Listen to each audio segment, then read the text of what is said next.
Hola chicos, ¿cómo están? Seguimos con la última parte de oscilaciones.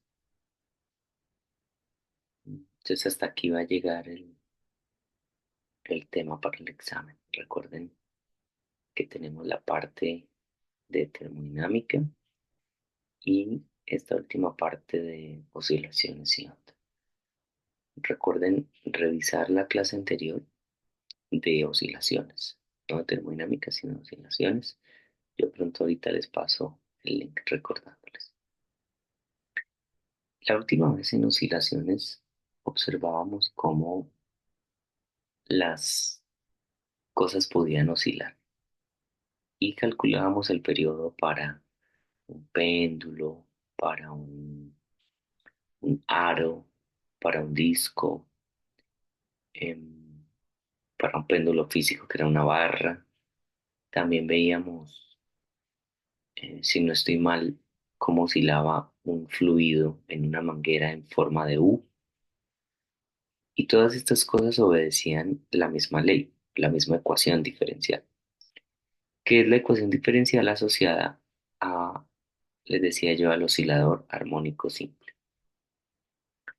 También vimos un resorte, ¿no? Aquí está. Y calculábamos sus periodos cuando se dejaba libre.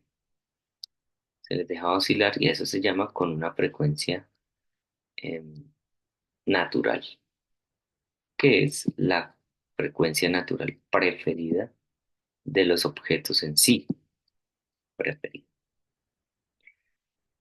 Pero ahora miremos qué pasa a un sistema cuando lo forzamos con una frecuencia de nuestra elección, la que nosotros queremos.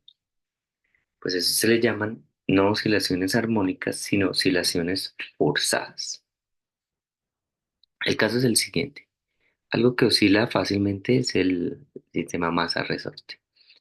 Cuando yo le aplico una fuerza, pero no es una fuerza constante, sino que es una fuerza que tiene una frecuencia omega, que voy a llamar frecuencia forzada, la que escojo yo.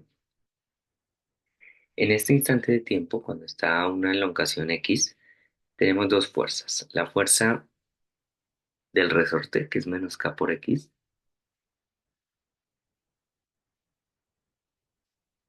y la fuerza con la que estoy forzando mi sistema, que es una fuerza armónica, se le dice. ¿Por qué armónica? Porque el coseno es una función armónica. Según la segunda ley de Newton, entonces tenemos esto. Masa por aceleración es igual a estas fuerzas, la suma de fuerzas. En el caso anterior de oscilador armónico simple, este término era cero. Simplemente la única fuerza era la del sistema. Por eso era frecuencia natural. Si hago la misma estrategia, voy a tener una ecuación diferencial que es no homogénea. No homogénea. Y pues eso también tiene una solución. ¿Qué le pasa al sistema? Al principio se verá un movimiento raro. Fase de transición se llama eso. Imagínense que ustedes empiezan a, en el columpio, empiezan a mover, a ver, como, si este es el columpio, ¿listo? Y empezamos aquí a hacerle fuerza periódica, ¿no? Cada segundo. Uno, uno, uno, uno, uno, uno.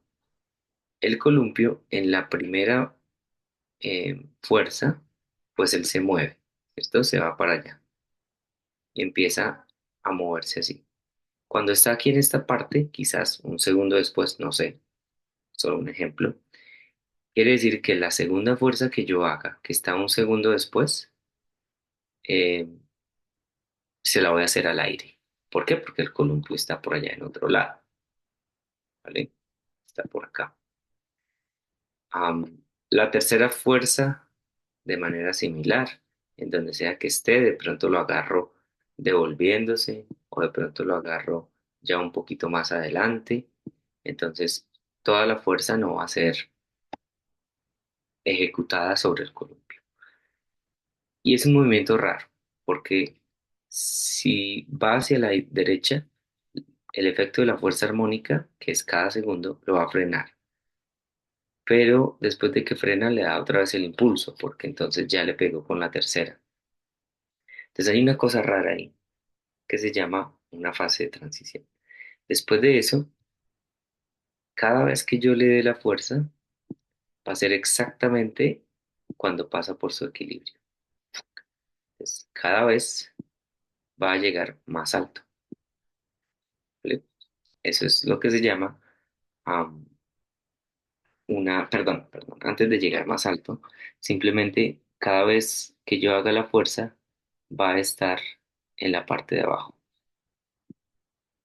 Es decir, siempre, cada segundo, la fuerza va a ser aplicada al columpio. Y ese sí es el estado estacionario.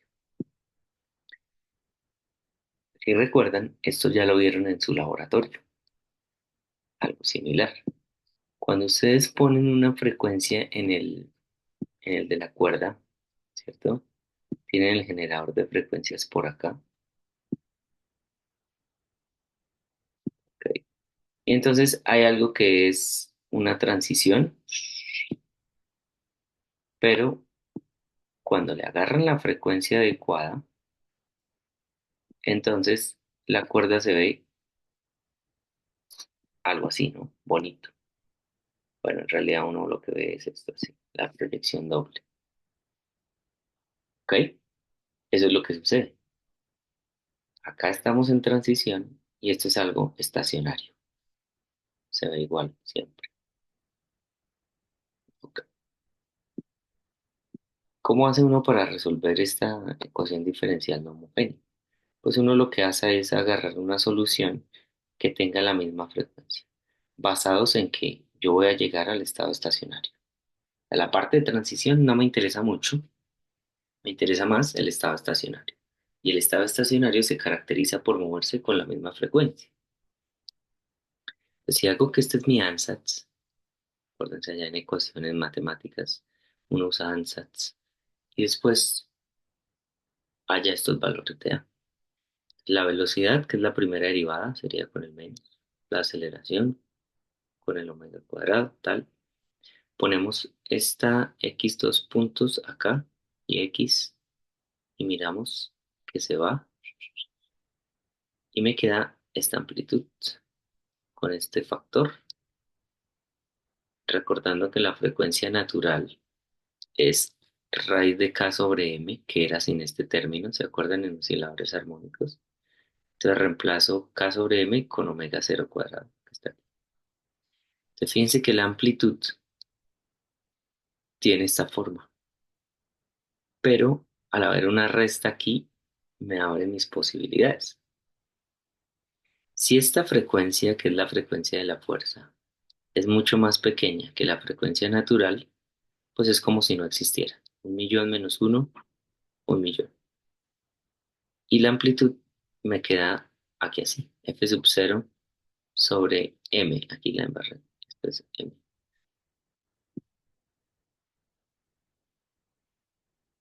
Este es m.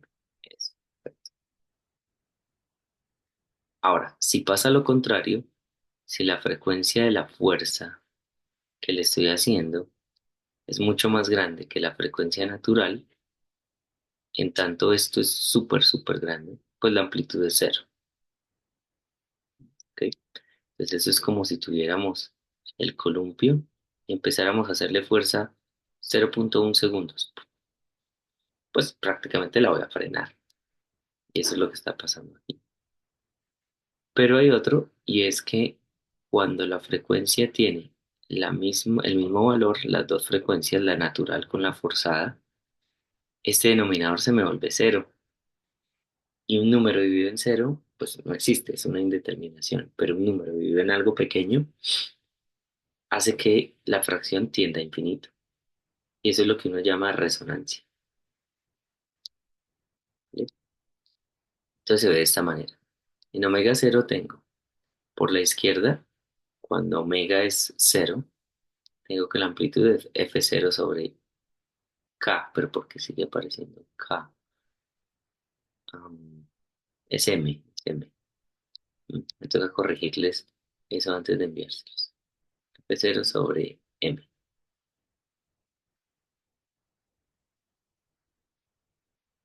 O es K y me equivoqué en algún otro lado.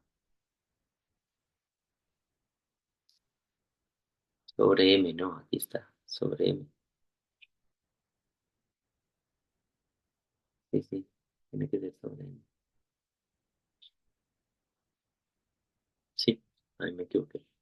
Es lo que les decía, estos tres límites, ¿no? En omega cero es una indeterminación, entonces es una asíntota. Por la izquierda se va a infinito, por la derecha viene de menos infinito y se va a cero. ¿Vale? ¿Por qué? Porque cuando omega tiende a infinito, pues la amplitud es cero. Entonces tenemos ahí por ese lado. Tenemos una resonancia. Esto, el límite infinito, pues es un poco irreal. Uno no ve algo moviéndose con amplitud infinita. Entonces uno lo que hace es tomar el valor absoluto, esto llega y pum, se va para arriba, y en vez de mandarlo a infinito, pues se manda un pico, se manda un pico. Ese pico es lo que uno ve en la vida real. Entre más delgada, quiere decir que la fracción está disminuyendo, es decir, que estoy más cerca a la cinta. Entonces, fíjense, yo tengo esta que está acá, que es un poco chata, ahí lo pasé a frecuencia. Frecuencia angular es 2pi por la frecuencia. Frecuencia sí es en hertz. La roja es la más delgada y el verde es un poquito más abajo. Entonces, fíjense que estos colores dependen de mi sistema, cómo sea la fuerza que yo estoy haciendo y en la relación de omega. Entonces, en el ejemplo del columpio, pues tenemos al sobrinito y si le hacemos fuerza cada vez que está en la parte de abajo, pues cada vez él llega más. Y hay unos columpios, los de ahora son de esas que son cadenas y ponen aquí el pedazo ese de llanta. Yo crecí con unos que eran rígidos, rígidos, y podía uno dar la vuelta completa y hacía lo suficiente. Entonces, esta resonancia es cuando daba la vuelta completa, porque es la amplitud máxima. A veces me tiraba de acá y entonces hacía movimiento parabólico. Caía por aquí al pasto. Chévere. A veces rompió un brazo una amiga mía, pero bueno, no pasó a mayores. Bien, es claro lo de resonancia entonces.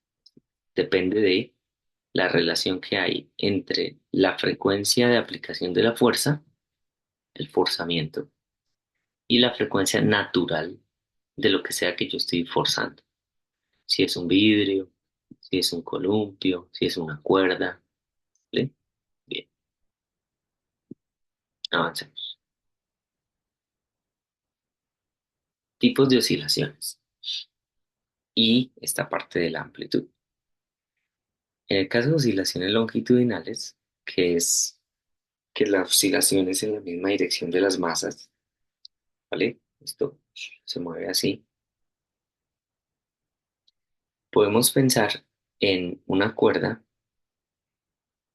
que está hecha de masas pequeñas y la muevo así, longitudinal. No tiene mucho sentido, tiene más sentido aquí con los resortes. La transversal sí es una cuerda. Es acá, cuando hay una masa, yo tengo solamente un pico de amplitud, como en el columpio. ¿Sí? Si tengo muchas masas, yo voy a tener diferentes picos en la frecuencia. Si se fijan, esto es frecuencia, que está asociada con la frecuencia natural de oscilación. Como solo tengo una masa, solo tengo un pico y solo puedo tener una resonancia. En cambio, entre más masas tengo más picos en frecuencia, por tanto tengo más posibilidades de resonancias. Quizás hay unas más grandes que otras, pero lo importante es que hay varias resonancias porque hay varias frecuencias naturales. ¿Y a qué se debe eso? Pues que una masa corresponde a un oscilador y por tanto a una frecuencia. Si tengo muchos osciladores, tengo muchas frecuencias asociadas. ¿Vale? Bien. Esto es como una cuerda de violín pero de abajo, en donde no se hace oscilar así transversal, sino así. Se hace vibrar. Ahora sí miremos las oscilaciones transversales, que es más común, guitarra, violín, ¿vale? Y esto es lo que les decía que veían ustedes en el laboratorio.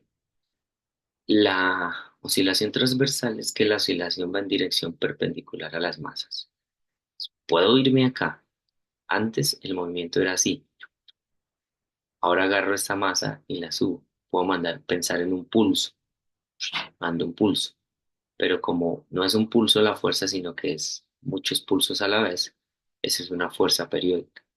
Y voy a obtener estos patrones. Estos patrones, entonces, me quedan de la siguiente manera. En términos de armónicos, el primer armónico es cuando tengo esta parte, solo un seno, y acá tengo dos, y luego tengo tres, y cada vez lo voy llamando primero, segundo, tercer armónico. Tengo nodos, que es donde no hay movimiento. Si esto fueran resortes, es como resortes acoplados. Este no se mueve, pero este está arriba, un poquito, este está más arriba, este está más arriba. Eso es lo que sucede acá. Esos nodos es cuando la masa no se mueve.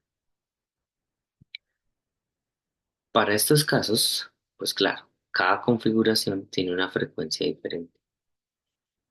Por tanto, todos son estados eh, de resonancia. El primero, con mayor amplitud, ¿vale? Este llega más alto. Luego el segundo, un poquito menos. El tercero, un poquito menos, etcétera. Pero tengo muchas resonancias. Ejemplo, aquí la frecuencia del armónico es una, ¿cómo se llama esto? Mm, Es la frecuencia uno, que es la del primer armónico, multiplicada por un número entero, ¿vale? Es proporcional a la frecuencia inicial. Ejemplo, si tengo 100 Hz en la frecuencia del primer armónico, la segunda va a ser de 200, la tercera de 300, etcétera. Otra característica, la longitud de onda. Una longitud de onda es dos puntos equivalentes. Este punto acá va para arriba, este punto aquí va para abajo, no me sirve. Este punto aquí sí va para arriba, entonces este sí defino como dos puntos iguales. Y mido la distancia, eso es L. Eso es lo que llamo una longitud de onda. También puede moverse o verse mejor como la distancia entre tres nodos consecutivos. Nodo, nodo, nodo, nodo, nodo, nodo. Estos son dos tercios de L. Nodo, nodo, necesito otra cuerda, nodo. Entonces la longitud es 2L. Y de ahí también sale esta regla de acá. La longitud de onda es 2L sobre el N, que me indica qué armónico estoy. ¿Vale? ¿De qué depende esta frecuencia de oscilación? Tiene que depender de la longitud de la cuerda, de la tensión de la cuerda y de la densidad de la cuerda, como vieron en su laboratorio. La fórmula correcta es esta: N sobre 2L raíz de T sobre mu. T es la tensión de la cuerda, mu es la densidad de la cuerda, L es la longitud, N el armónico. Esto que está en paréntesis se conoce o tiene unidades de velocidad. A eso lo llamamos velocidad de onda. ¿Sí? Ejemplo. Y fíjense, n sobre 2L es lo mismo que 1 sobre lambda. Frecuencia, que es 1 sobre tiempo, es velocidad sobre distancia. Tiene sentido. Miremos aquí ejemplos de resonancias. La guitarra, pues tiene cuatro cuerdas, la misma longitud, son diferentes masas o diferentes densidades lineales y está atada con diferentes tensiones. Entonces, van a oscilar con diferentes frecuencias. Las frecuencias están asociadas a los tonos.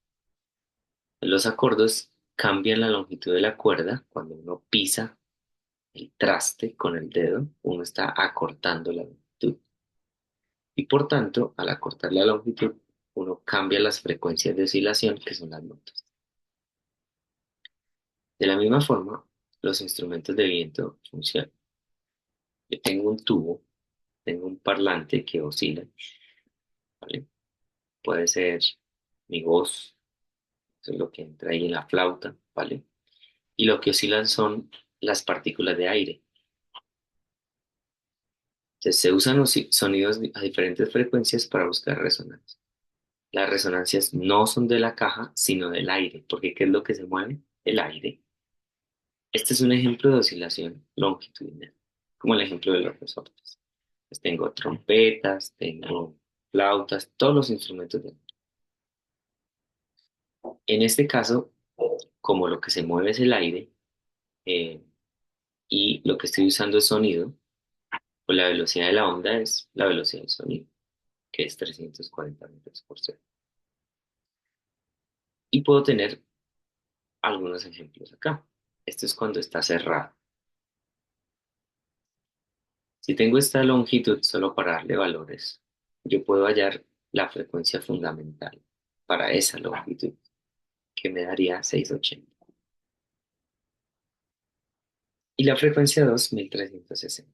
Fíjense que si duplico la longitud del instrumento, la frecuencia se disminuye. eh, y voy a tener 170 Hz, 140 Hz, a mayor L, más alto el tono.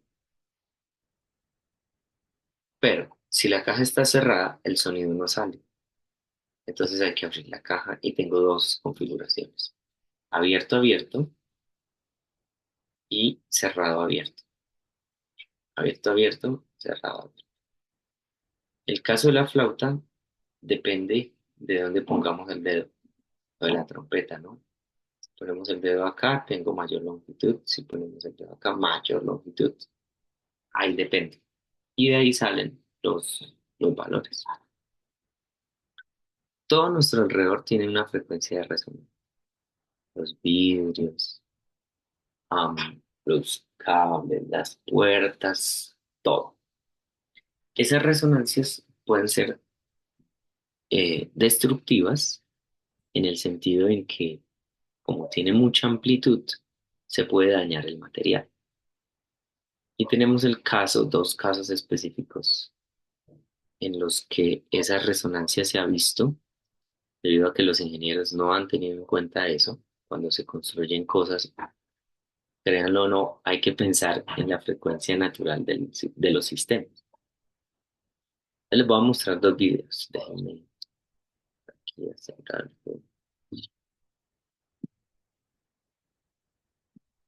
El primero es cómo con el sonido se puede igualar la frecuencia natural de una copa de vidrio y eso hace que, espera porque no le di compartir sonido, eso hace que el vidrio entre en resonancia y al haber resonancia se aumenta la amplitud y al aumentarse la amplitud pues va a llegar el momento en que el material no aguanta y se va a romper.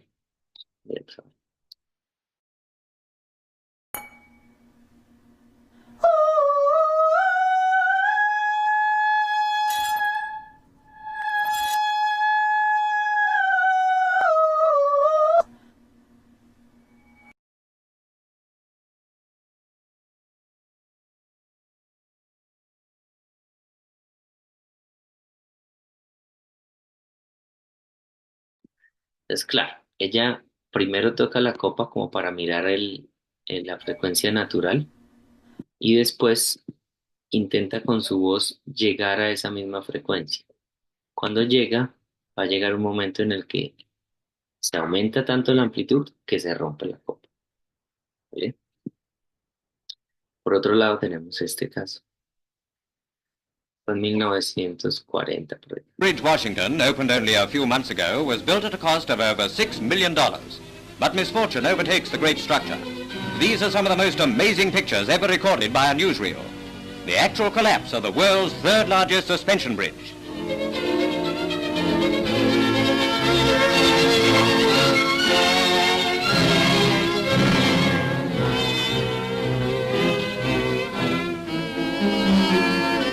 Only a 35-mile-an-hour wind is blowing, but this apparently sets up a rhythmic swinging of the bridge, which increases with each swing.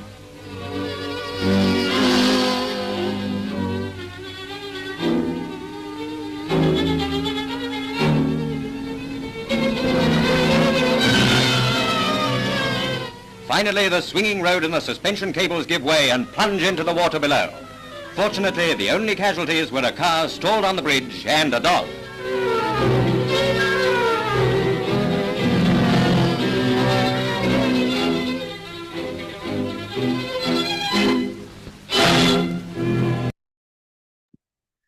Entonces, si se fijan, acá pasaba lo mismo que una cuerda.